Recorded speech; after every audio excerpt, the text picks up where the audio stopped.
Study IQ IAS, अब तैयारी हुई अफोर्डेबल।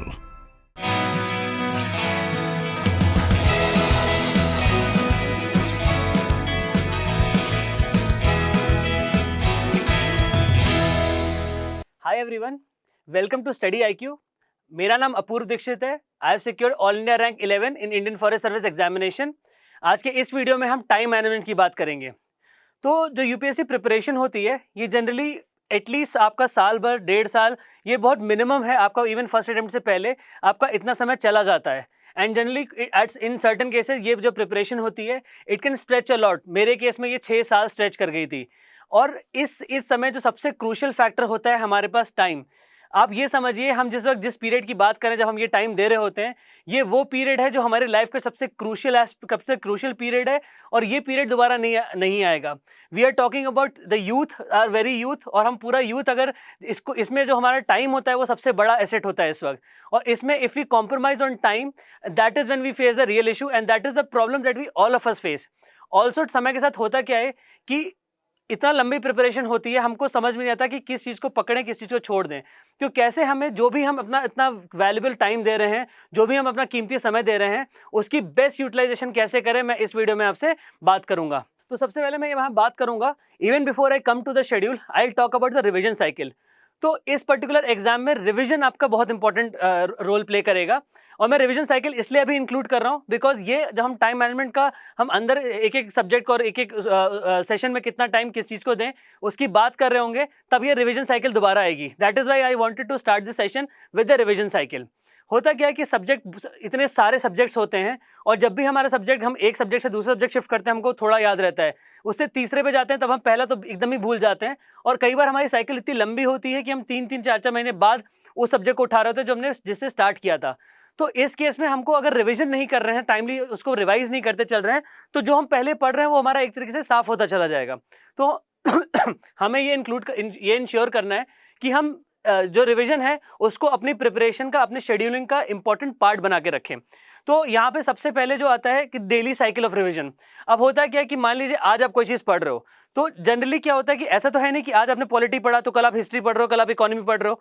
तो जनरली आप जो एक सब्जेक्ट पढ़ते हो वो जनरली 8 to 10 डेज लास्ट करता है। फॉर एग्जाम्पल, अगर आप लक्ष्मीकांत पढ़ रहे हो तो एक दिन में लक्ष्मीकांत तो खत्म नहीं होगी, उसको खत्म करने में 8 दिन, 10 दिन, 15 दिन, जितने भी दिन लग रहे हैं, ठीक है। तो अब हम उसको जो रिवीजन है वो डेली बेसिस पे करना है। इससे मेरा मतलब ये है कि जब आप लक्ष्मीकांत आज जो पढ़े, फॉर एग्जांपल आपने लक्ष्मीकांत के पहले 6-7 चैप्टर पढ़े, लेट्स से फंडामेंटल राइट्स तक पढ़ लिया। अब कल जब आप फंडामेंटल राइट्स से आगे उठाने जाएं तो मेक श्योर आपने जो कल पढ़ा था उसको आज जरूर पढ़ें।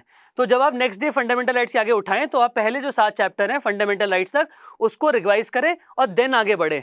तो इससे आपका एक रिवीजन अगले दिन ही हो गया, ठीक है। और इससे क्या होता है कि एक तो it starts a good background, जिससे आप नेक्स्ट डे अपने पढ़ाई चालू कर रहे होते हो और आपका एक तरीके से एक रीडिंग का एक रिवीजन भी हो गया और अब आप शायद उसको बेटर कॉम्प्रिहेंड कर पाओगे। तो जनरली मान लीजिए इसमें आपको आज 4 घंटे पढ़ रहे हो, ठीक है। तो 4 घंटे के बाद अगले दिन पढ़ोगे तो शायद उस 4 घंटे को रिवाइज करने में 1 घंटे से ऊपर समय नहीं लगता है। तो बस वो, क्योंकि आपका वो रिलेटिवली फ्रेश भी है, तो आप बस 1 घंटा निकाल के उसको पढ़ लो and then you can move on. जो अगले जो 3 आवर्स हैं उसमें आप पॉलिटी को आगे बढ़ा सकते हो। तो ये होगी आपकी डेली साइकिल ऑफ रिवीजन। अब मान लीजिए ये पॉलिटी आपकी चढ़ी, लेट्स से 10 डेज चली। अब 10 दिन के बाद आपने पॉलिटी खत्म किया, आप इसमें डेली रिवाइज करते हुए चल रहे हो।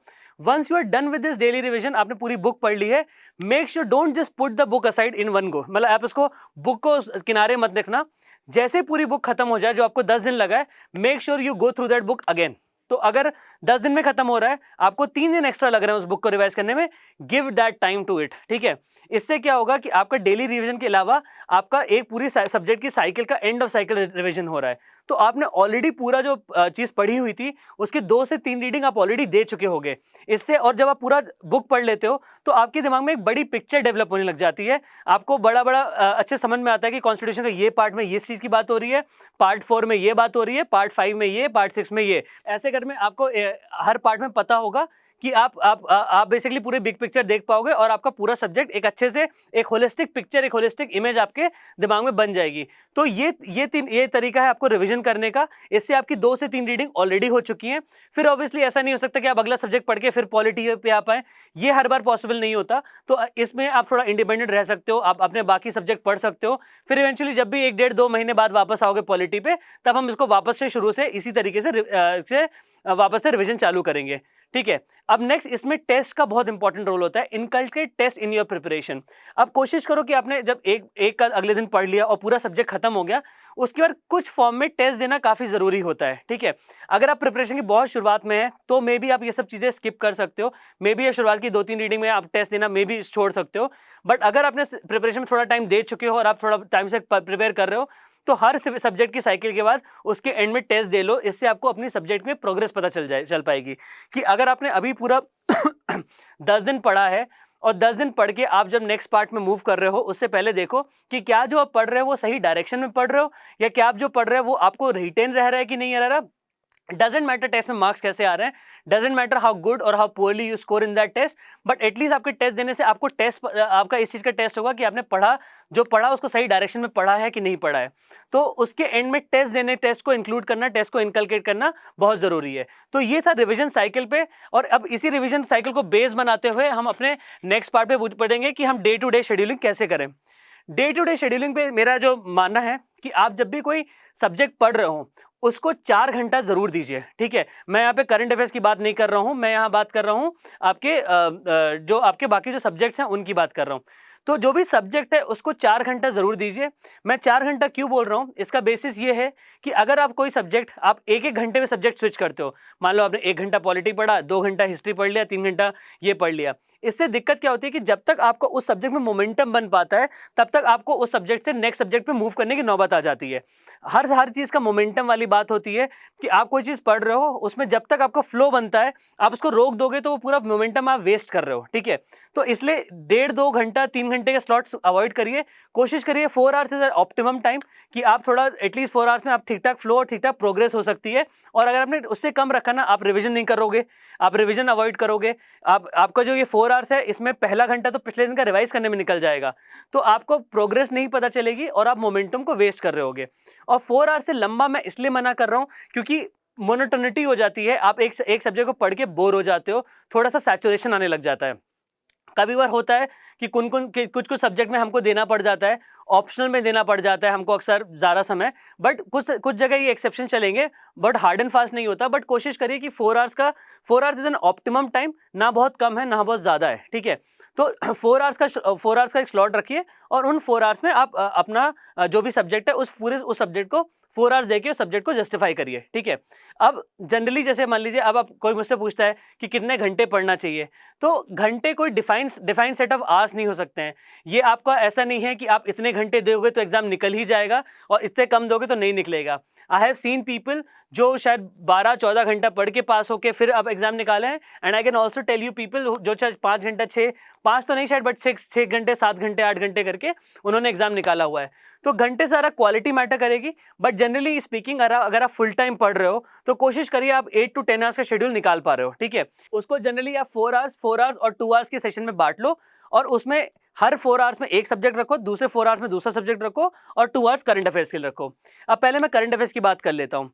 अब करंट अफेयर्स के लिए 2 घंटा निकाला जा रहा है, इसमें मेरा ऐसा मानना है कि उस 2 घंटे में 45 मिनट से ऊपर न्यूज़पेपर को टाइम नहीं होना चाहिए। न्यूज़पेपर आपको स्पेशली अगर आप अर्ली पीरियड आपकी प्रिपरेशन में हो तो टाइम थोड़ा सा ज़्यादा लग सकता है, बट अगर आप थोड़ा भी 1-2 महीने पढ़ चुके हो तो न्यूज़पेपर को प्लीज़ 25 मिनट से ज़्यादा मत दीजिए। 45 मिनट्स में आप पूछेंगे न्यूज़पेपर खत्म कैसे होगा, तो जब भी न्यूज़पेपर आए उसको जब भी खोलिए सीधे एडिटोरियल पेजेस खोल सकते हो आप, ठीक है। एडिटोरियल पेज खोलिए, अब एडिटोरियल पेज में जो भी आप 45 मिनट्स में आर्टिकल पढ़ पाओ वो उसको कंज्यूम करो और उसके बाद आगे बढ़ जाओ। 45 मिनट्स होते ही बंद कर दो। जनरली एक दिन में 8-7-8 आर्टिकल निकलते हैं, 3-4 पढ़ने के लायक होते हैं, बाकी शायद पढ़ने लायक भी नहीं होते। 4-5 आर्टिकल जो पढ़ा आपने 45 मिनट्स में एंड मूव ऑन। क्योंकि अगर आप पूछोगे front page, back page, economy ये सब नहीं पढ़े, इसको कैसे कवर करेंगे, तो इसको कवर करने के और भी तरीके हैं। आपकी मैगजीन से होगा, अभी मैं एक वीडियो पे बोलूँगा, वीडियो से हो सकता है, बट न्यूज़पेपर से अगर आप इसको हर चीज़ को करना चाहोगे ना तो बहुत टाइम टेकिंग हो जाएगा और शायद न्यूज़पेपर में आ रही सारी बात हमारे एग्जाम पर्पस से रेलिवेंट नहीं होती है। तो एक न्यूज़पेपर पढ़ना ज़रूरी है ताकि आप अपना व्यू पॉइंट बना पाएँ, ताकि आप अपने आप को एक्सप्रेस करना सीख पाएँ। बट इस लहजे से अगर आप न्यूज़पेपर पढ़ेंगे कि आपको सारा कंटेंट उससे उठा के नोट करना है, उससे नोट्स बना के आप उससे पास करेंगे, तो मुझे लगता है वो थोड़ा सा वेस्टफुल अप्रोच है एंड उससे हम और ज़्यादा बेटर स्मार्ट तरीके से प्रिपेयर कर सकते हैं। तो 45 मिनट न्यूज़पेपर को दीजिए।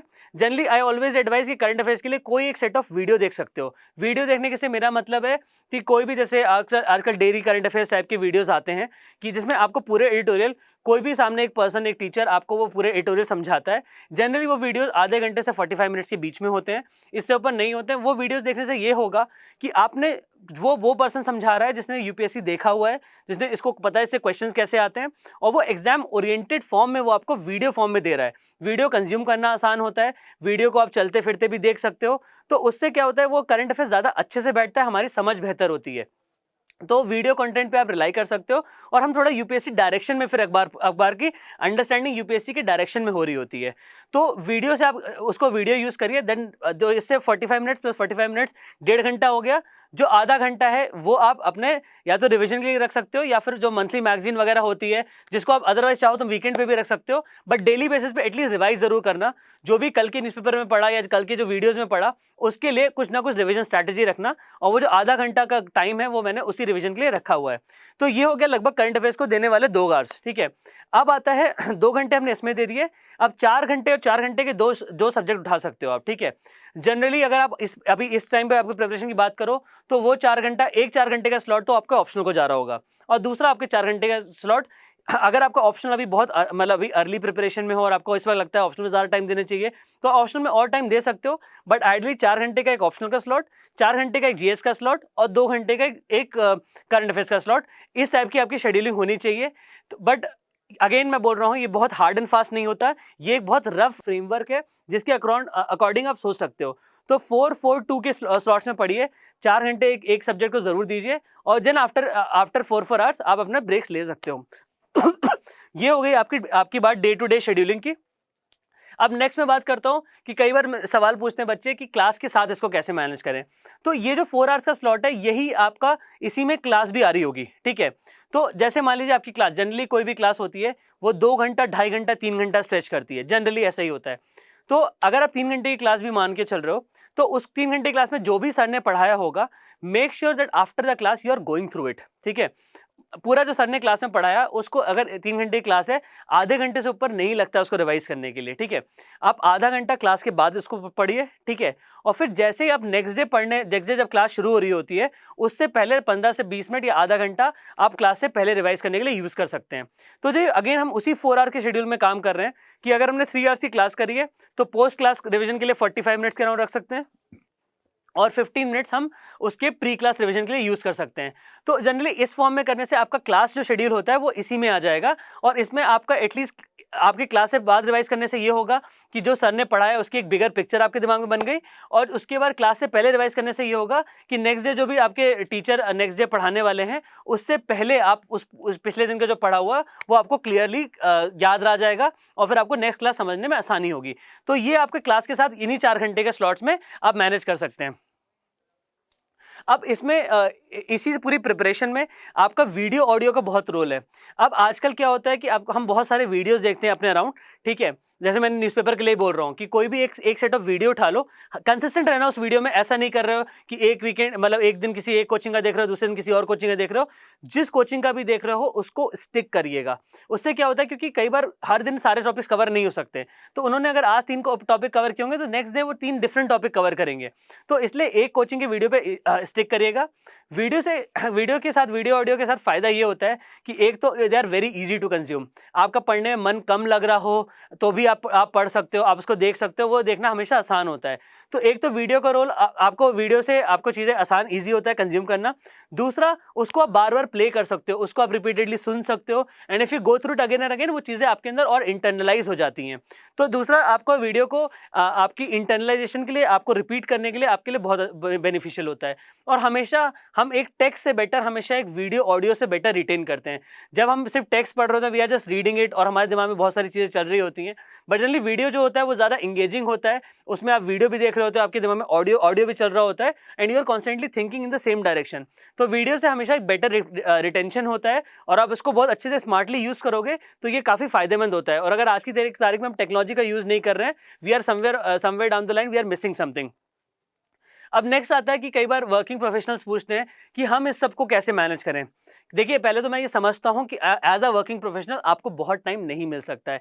इट इज़ नॉट पॉसिबल कि आपको उतना ही टाइम मिले जितना पूरे दिन जो बच्चे पढ़ रहे हैं उनके साथ मिले। बट डोंट वरी, आपके पास उनके रिस्पेक्ट में आपके पास बहुत सारे एडवांटेजेस हैं। आपके पास एक कॉन्स्टेंट सैलरी का एटलीस्ट एक सैलरी का ये चीज़ है, सेटल है कि आपकी लाइफ थोड़ी सेटल्ड होती है, एक सैलरी आ रही होती है और आपको जॉब की टेंशन नहीं होती है। तो आप हमेशा उनसे एडवांटेज पे ही रहते हो, ठीक है। जो कम समय है उस कम समय को अगर आप बहुत स्मार्टली यूज़ कर रहे हो तो you are doing very well for yourself, ठीक है। अब आपके लिए क्या हो सकता है कि जैसे अगर मान लीजिए जनरली अगर आपका 8 आवर्स 9 आवर्स 10 आवर्स का शेड्यूल है, तो कोशिश करिए जो आपका करंट अफेयर्स है ना, करंट अफेयर्स को या तो जब आप कम्यूट कर रहे होते हैं उसमें कवर कर लीजिए, या फिर अगर ऑफिस में आपको अगर लंच आवर मिल रहा है या कुछ आपका ब्रेक्स होते हैं, वो ब्रेक्स फ्रेंड्स के साथ बिताने की बजाय आप करंट अफेयर्स की वीडियो देख लिया आपने। न्यूज़पेपर कंज्यूम करना आसान होता है कहीं भी, क्योंकि सारे आर्टिकल्स इंडिपेंडेंट होते हैं। तो न्यूज़पेपर पढ़ने में और करंट अफेयर्स का वीडियो देखने में या करंट अफेयर्स रिवाइज करने में ये कोशिश करिए कि आपका ऑफिस आवर्स में हो जाए, ठीक है। बहुत ज़्यादा प्रेशर डालोगे अपने ऑफिस आवर्स में करने का तो वो भी दिक्कत करेगा, because that will create just more conflict and you will feel more stress, ठीक है। मैं एक टाइम था जब मैं एज अ वर्किंग प्रोफेशनल पढ़ रहा था, that is what I felt. वो जो स्ट्रेस होता है, that there is a constant conflict between going on work and पढ़ाई, और वो हम उसमें बहुत स्ट्रेस ले लेते हैं। तो ऑफिस आवर्स में उतना कंटेंट रखिए जितना आप कंज्यूम कर पाएँ, ठीक है। तो करंट अफेयर्स को आप ऑफिस आवर्स में रखिए, या फिर मतलब जो कम्यूट कर रहे हो उसमें रखिए, ठीक है। बाकी कोशिश करिए उसके अलावा एटलीस्ट 4 आवर्स की पीसफुल स्टडी निकाल पाएँ आप। कोई भी वो हो सकता है, अगर if you are a night person, आप रात का 10 से 2 का शेड्यूल रख सकते हो, या जो भी आपको सूट करता है, व्हाटएवर दैट सूट्स यू। आप रात में ऑफिस से आने के बाद रख सकते हो, and if you sometimes you feel very tired after coming from office, what you can do is just जब अपना डिनर करके सो गए, and early morning, if you are early riser, तो आप अर्ली मॉर्निंग का 4 घंटे का स्लॉट रखिए। इसको 2 और 2 घंटे में डिवाइड मत करिएगा, again for the same reason इसकी वजह से मैंने बोला था कि करंट अफेयर्स का स्लॉट 4 घंटे का, जो एक सब्जेक्ट का स्लॉट है 4 घंटे इज द ऑप्टिमम टाइम, और उससे आप बेटर कवरेज होगी, बेटर आपका मोमेंटम बनेगा, आपको रिवीजन करना भी आसान होगा। तो जो भी 4 आवर्स है उसको एक साइड रखिएगा, या तो रात के रख लीजिए या सुबह रख लीजिए, that is totally up to you. और उसके बाद आप ऑब्वियसली इस टाइप के हैक्स जो होते हैं कि आप जो वीडियोस हैं वो 1.5x पे देखो, 2x पे देखो, जो रिवीजन के लिए जो अपनी A4 शीट्स हमेशा हैंडी रखो, ऑफिस में थोड़ा भी समय मिल गया तो उसको रिवाइज करो। तो इस टाइप से आपको बहुत स्मार्टली मैनेज करना पड़ेगा। आपको वीकेंड्स को बहुत प्रॉपर्ली यूटिलाइज करना पड़ेगा। Whatever time that you are losing on a weekday, make sure that you make it up on the weekends, ठीक है। अगर आपका जैसे कई बार आप ऑप्शनल पढ़ रहे हो, तो ऑप्शनल ऐसा सा चीज़ है जो आपको डेली बेसिस पे समय देना पड़ता है। तो अगर आप डेली बेसिस पे ऑप्शनल पढ़ रहे हो तो जीएस का सब्जेक्ट मिस कर रहे होगे, तो जीएस को आप वीकेंड्स पे रख सकते हो, या फिर अगर आप वीकडेज पे जीएस का सब्जेक्ट पढ़ रहे हो तो वीकेंड ऑप्शनल के लिए रख सकते हो। जनरली ऑप्शनल क्योंकि ज़्यादा बड़ा होता है तो ऑप्शनल आपको रोज के रोज पढ़ना पड़ता है, रोज के रोज आप ऑप्शनल पढ़ लो। वीकेंड में एक दिन आपको बैठ के थोड़ा ऑप्शनल रिवाइज कर लिया, और दूसरे दिन आपके बैठ के जीएस का जो भी सब्जेक्ट उठा लिया, तो आप ऐसे भी मैनेज कर सकते हो। बट आपको अपना टाइम के साथ बहुत जुडिशियस रहना पड़ेगा, बहुत स्मार्ट रहना पड़ेगा। वो स्मार्ट यूटिलाइजेशन से ही आपको एज अ वर्किंग प्रोफेशनल आपके लिए चीज़ें आसान होंगी, ठीक है। तो ये हो गया वर्किंग प्रोफेशनल्स के लिए। अब नेक्स्ट क्या होता है कि हम लोग पढ़ते वक्त ब्रेक्स लेना भूल जाते हैं बहुत बार, ठीक है। Don't run yourself to the ground. कहने का मतलब है ऐसा नहीं होना चाहिए। आपको ये याद रखना पड़ेगा कि ये जो पूरा जो यूपीएससी का प्रिपरेशन है, it is a marathon and not a sprint. आप एक दिन बहुत ज़्यादा पढ़ गए, 2 दिन ज़्यादा पढ़ गए, 3 दिन आपने ओवर स्ट्रेच कर लिया, आप 4 दिन आपको ब्रेक लेना पड़ जाएगा फोर्सफुली, ठीक है। तो आप जो ब्रेक्स हैं उस ब्रेक्स को लेते रहो, और वो ब्रेक हर लेवल पे आते हैं, इवन आर्ली बेसिस पे आते हैं, डे टू डे बेसिस पे आते हैं, वीक टू वीक बेसिस पे आते हैं, और इन द लॉन्ग रन मुझे लगता है 2 से 3 महीने में थोड़े थोड़े गैप्स आने चाहिए, और it's not bad at all to take those breaks. आपके ब्रेक्स कब नहीं आते, बेसिकली प्री से अगर 3 महीना पहले ले लो, और प्री से 3 महीना पहले से लेके अगर आप मेंस तक का जो समय है वो इकलौता ऐसा टाइम होता है जहां पे यू शुड अवॉइड ब्रेक्स, ठीक है, and that is when you can actually avoid breaks. But इसके अलावा अगर आप प्री से 3 महीना पहले छोड़ दो और मेंस तक ये वाला पार्ट छोड़ दो, इसके अलावा you can always take breaks, ठीक है। अब ब्रेक से मेरा मतलब क्या होता है कि जैसे आप पढ़ रहे हो, मैंने 4 आवर्स का स्लॉट बताया, अब स्टार्टिंग से मतलब इनसे लगातार 4 घंटे बैठना भी बहुत डिफिकल्ट हो जाता है। तो अगेन आप जिसको फेनमैन टेक्निक बोलते हैं कि आप 50 मिनट्स पढ़ रहे हो, 10 मिनट्स का ब्रेक ले रहे हो, 55 मिनट्स पढ़ रहे हो, 5 मिनट्स का ब्रेक ले रहे हो। बट ऐसा नहीं हो चाहिए इस ब्रेक में आप पूरी तरह से जोन से बाहर चले जाओ कि आप पढ़ाई के जोन में थे, बाहर जाके कुछ कोई मूवी देख के आ गए, 5 मिनट में कुछ भी आपने देख लिया, कुछ भी आपने वो कर लिया। जब वो जो ब्रेक्स होते हैं वो आपके लिए बस एक ब्रीदिंग स्पेस होता है कि हाँ आप जो बैठ रहे हो आप लगातार अपने आप को, अपने माइंड को लगातार यूज नहीं कर रहे हो, you just go use the washroom, पानी पी लिया, वापस आके बैठ गए, ठीक है।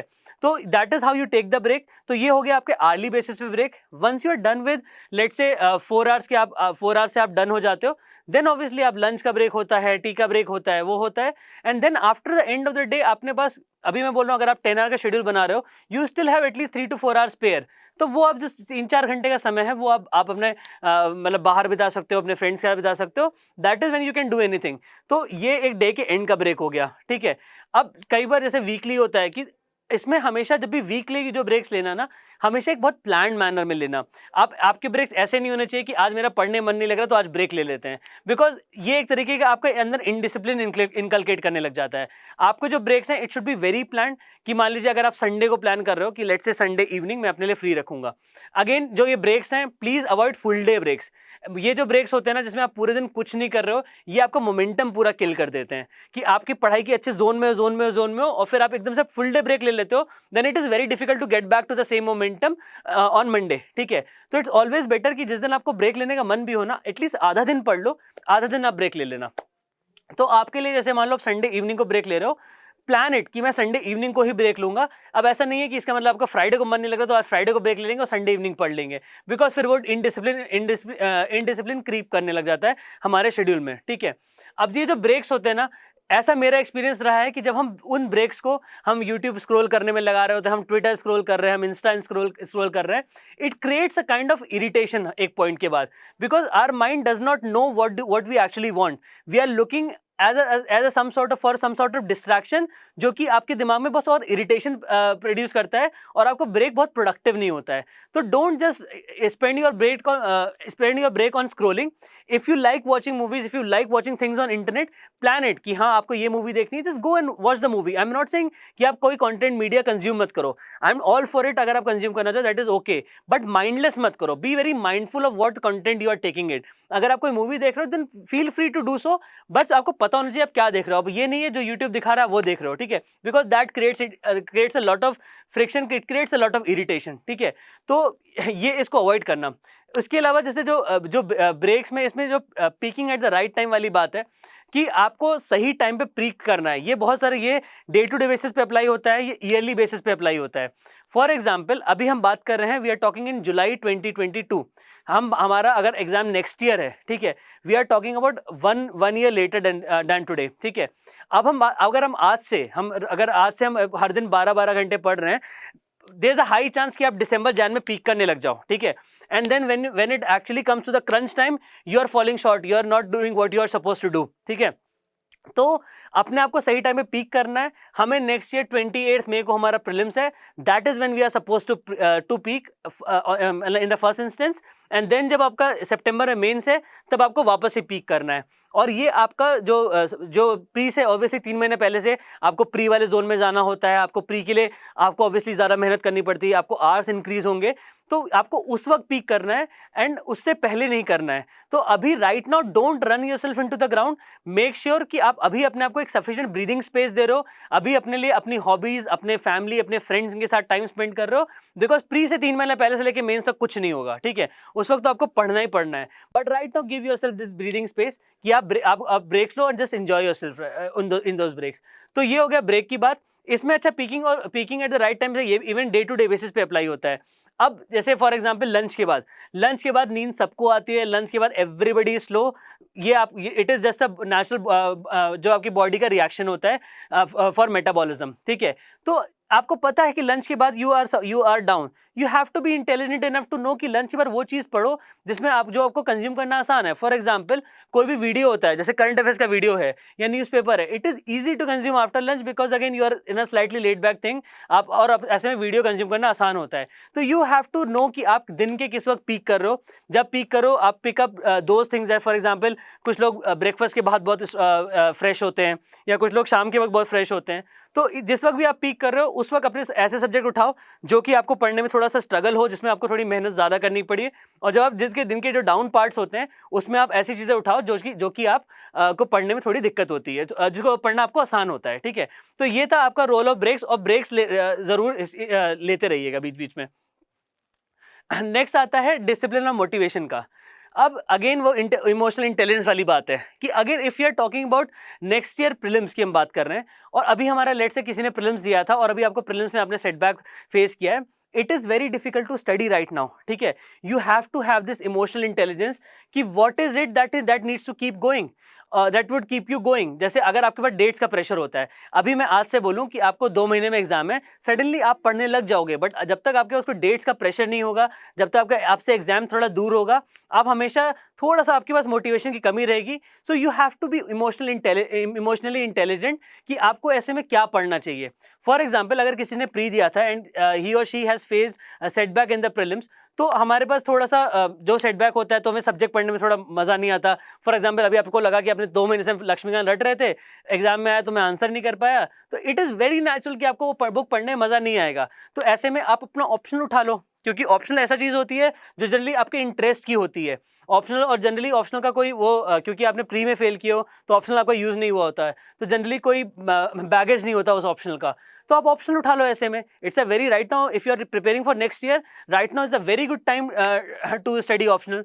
तो you have to be very emotionally intelligent. You should know कि आपके मोटिवेशन लेवल्स क्या हैं, अगर आप अभी लो हो तो क्या पढ़ सकते हो और कब आपको ब्रेक लेना चाहिए, एंड देन आपको उस सबसे अपने आपको शेड्यूल करना पड़ता है. If you are facing a low, then take a break. If you just face a setback, it's okay to take a break. Just switch off your mind for some time, 10 days, 15 days, and then come back not when you're required to do so, but when you feel excited to pick those subjects again.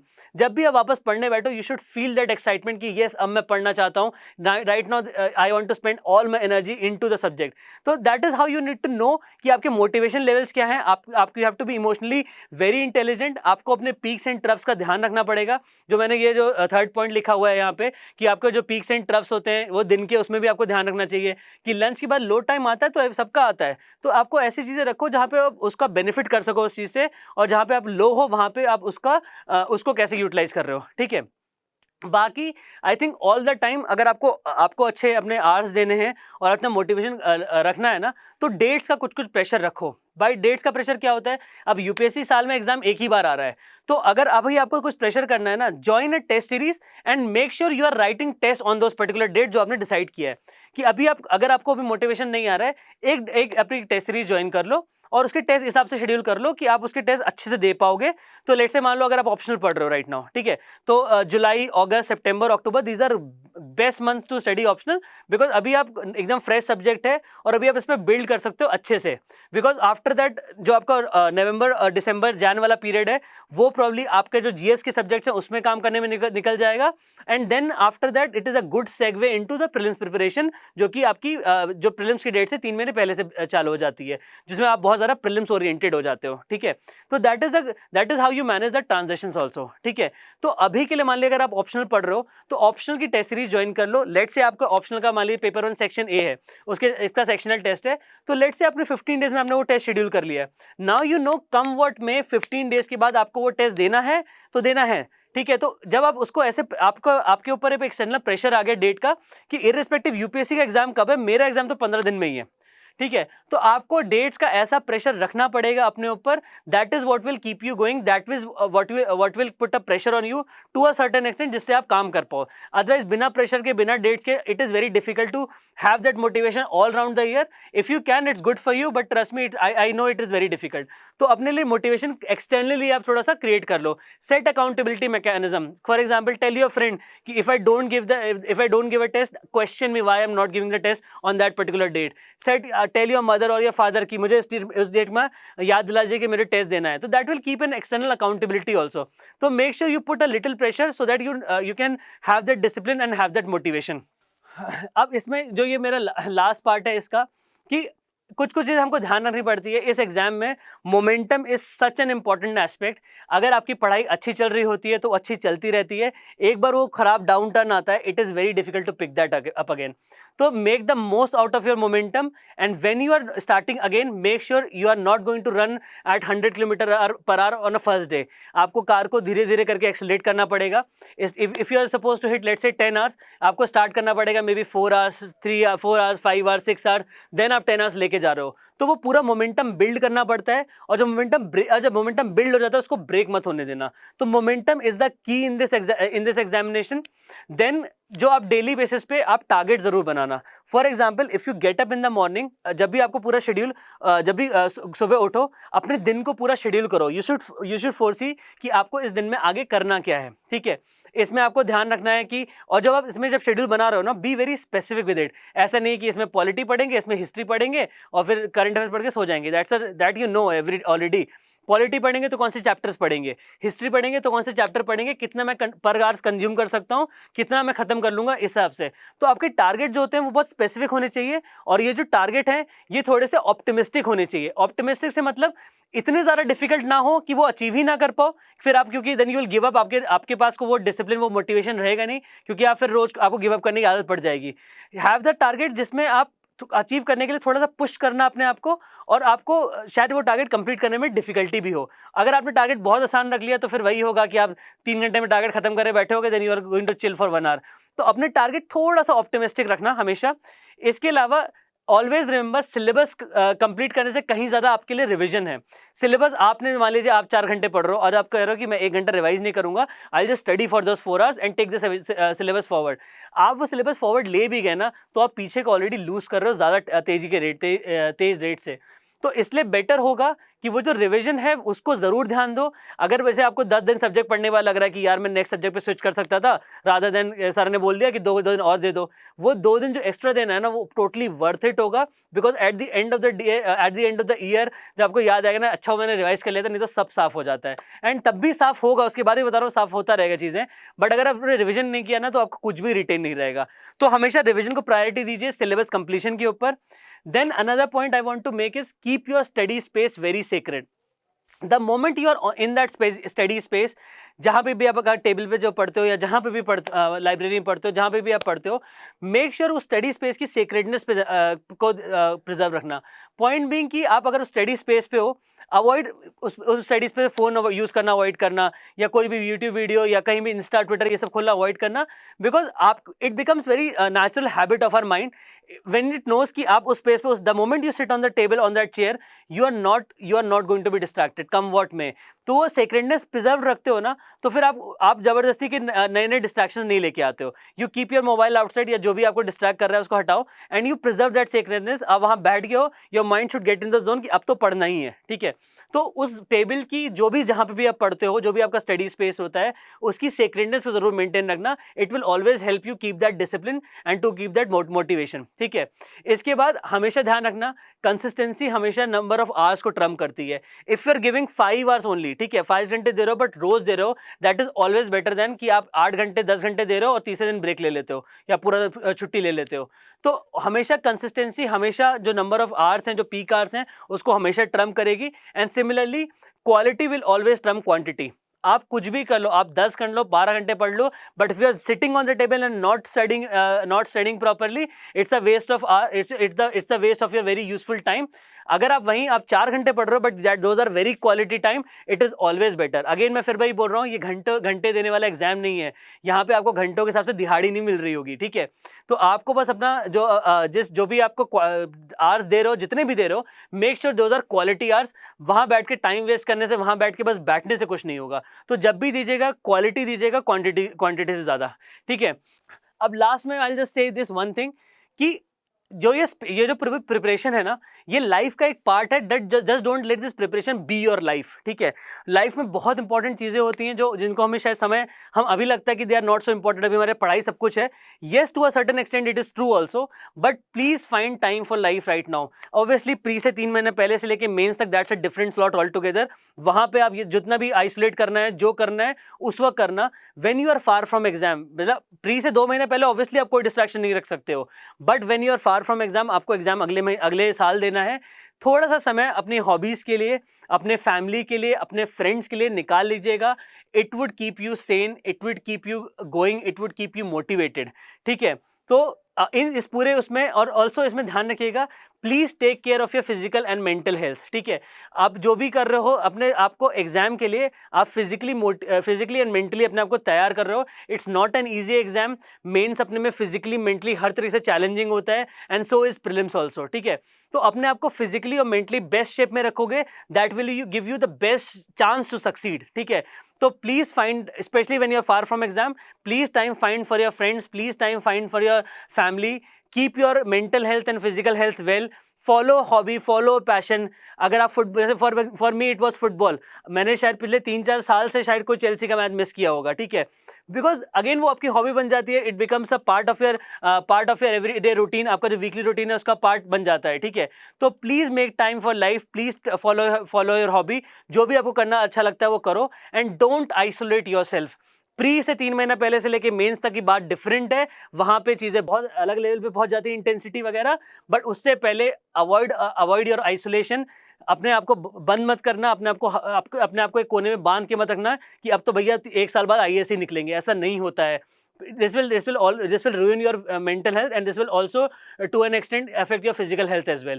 तो please जब आप exam से दूर हो, अपने लिए थोड़ा सा समय निकाल लीजिए। So that is it from my side. That is all I had to say on time management. If you have any further doubt, you can reach out to me on my Telegram channel. That is Apurv, APOORV IFS on Telegram. Look for the channel and you'll find me there. ठीक है? And that is all from my side. Thank you so much for joining it, and I will see you guys in some other video. Thank you. Hello, my name is Subiksha and I am student of Study IQ's Life Foundation batch for UPSC Civil Services. I want to express deep gratitude to the whole team of Study IQ because the course is very amazing. The live classes are very good and interactive. The best part of this course is one-to-one mentorship and Gyanwani session because such feature will help the students to stay motivated throughout this long and tough journey. The mentors are very helpful and the current affairs program is also very nice. So I would strongly recommend the new aspirants to enroll themselves for this new course. Thanks so much. Study IQ IAS, अब तैयारी हुई affordable.